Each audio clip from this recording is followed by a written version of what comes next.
When South Australia was plunged into a 3-day lockdown last November, hotel ventilation was raised as a possible cause. Since then, it's been linked to outbreaks across the country. There's a lot of concern about what we do with ventilation, so I think that's the single largest concern.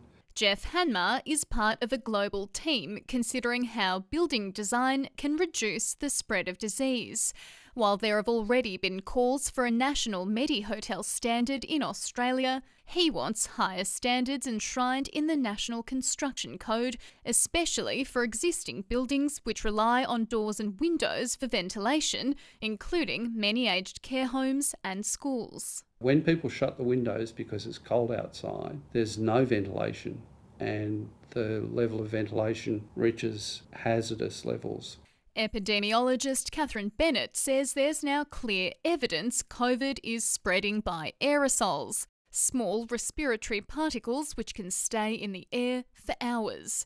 She thinks a two-pronged approach is needed. I think it's probably going to be a combination of retrofit, but also how you actually set codes for new builds, but particularly for aged care or for quarantine centres. One global engineering consultancy is already designing pandemic-resilient infrastructure overseas. It's looking at things like touch points, the way people interact and move around each other, looking at where there are pinch points where people might be close.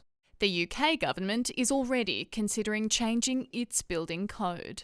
But it probably is something worth looking at what the international community are doing, whether it be with commercial buildings or hotels or just generally within buildings. The Australian Building Codes Board, which sets the national standard, says there's not yet enough evidence to force a change and there's no proven technical solution to prevent aerosol transmission.